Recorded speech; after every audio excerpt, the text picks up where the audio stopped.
आखिरकार जो आप लोग चाहते थे, पूरा भारत चाहता था, वो हो गया है। G7 की समिट में पीएम मोदी ने face to face Donald Trump को वही कहा है जो आप लोग चाहते थे, यानी कि प्रॉपर धुलाई। जैसे कि सबसे पहले पीएम मोदी ने डोनाल्ड ट्रंप को फेस टू फेस ये बात कही है पूरी वर्ल्ड मीडिया के सामने कि जो सी फेरर्स हैं, यानी कि सामान ढोने वाले जहाज़ों के जो नाविक हैं, जो उन्हें चलाते हैं, उन्हें उनकी ड्यूटी बिना किसी खतरे के, बिना किसी डर के करने देनी चाहिए, क्योंकि ये लोग डाकिये की तरह हैं। बात सही है, डाकिये की तरह इसलिए क्योंकि ये सिर्फ भारत का सामान नहीं ढोते, ये दुनिया का 80% सामान ढोते हैं। जी हाँ, दुनिया का ज़्यादातर जो व्यापार है पानी के जहाज़ों से ही होता है और सामान भी सारा इन्हीं से ढोया जाता है। और आप जानकर हैरान रह जाओगे कि 70% इनके क्रू मेंबर्स आपको इंडियन मिलेंगे जो इन्हें चलाते हैं। और ये लोग बहुत ही कमाल के हैं, ये सिर्फ भारत का सामान नहीं ढोते, ये चीन, अमेरिका, उत्तर कोरिया सबका सामान ढोते हैं। इनके लिए कोई पराया नहीं है। लेकिन जिस तरीके से अमेरिका इन्हें टारगेट कर रहा है, ये बहुत खतरनाक है और भारत इसे बर्दाश्त बिल्कुल नहीं करेगा। दूसरी बड़ी बात थी यहां पर टैरिफ की और भारत के खिलाफ जो एक्शन ले रहा है अमेरिका।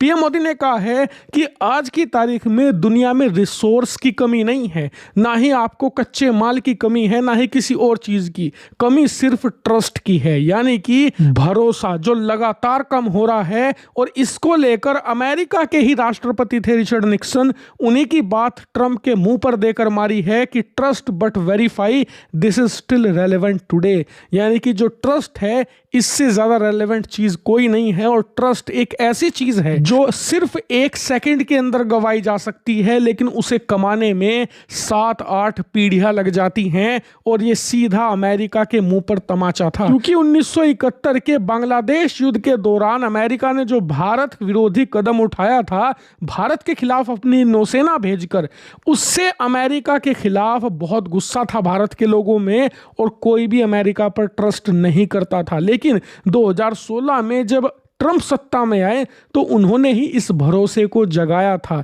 यानी कि अमेरिका को दोबारा भारतीयों का भरोसा जीतने में लगभग 50 साल लग गए थे। लेकिन अब ट्रंप जो कर रहे हैं, इससे वो भरोसा बहुत तेजी से खत्म हो रहा है। और मुझे नहीं लगता कि दोबारा अमेरिका 30-40 सालों में भी ये भरोसा कमा पाएगा अगर ट्रंप इसी राह पर रहे। और यही चेतावनी पीएम मोदी ने ट्रंप को दी है तमाम G7 लीडर्स के सामने अपनी ज्वाइंट स्टेटमेंट में।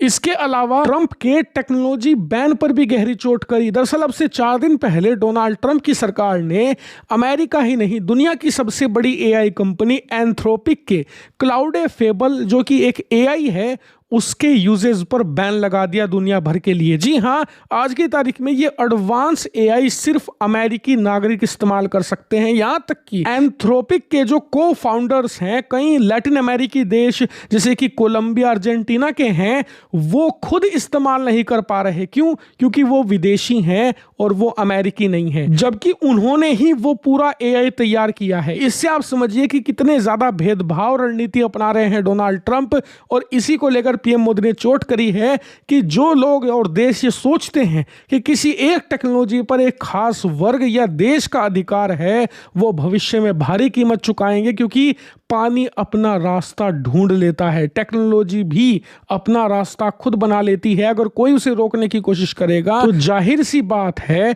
जिन्हें इस्तेमाल करने को नहीं मिल रहा वो खुद उसे बनाने की कोशिश करेंगे। और इस कोशिश में कोई ना कोई देश ऐसा जरूर सामने आएगा जो अमेरिका से बेहतर उस टेक्नोलॉजी को डेवलप कर लेगा। इसीलिए ये एक रुकावट नहीं, दुनिया के लिए रास्ता है। और ट्रंप के इस कदम ने दुनिया को नींद से जगा दिया है, वो दुनिया जो अमेरिकी टेक्नोलॉजी पर हद से ज्यादा हावी है। खैर, पीएम मोदी ने जोरदार वार किए ट्रंप पर, वो भी ट्रंप के सामने और ट्रंप के आंखों में देखकर। और हम यही चाहते थे कि हमारे देश का नेता, हमारे देश का प्राइम मिनिस्टर, जो हम सबका प्रतिनिधि है, वो ट्रंप को आंख में आंख डालकर वो कहे जो हम चाहते हैं कि हमारे सीफेरर्स, हमारे नागरिकों को अगर मारोगे तो हम चुप नहीं बैठेंगे, क्योंकि भारतीयों की जान इतनी सस्ती नहीं है जो अमेरिकी पॉलिसी की भेंट चढ़ जाए।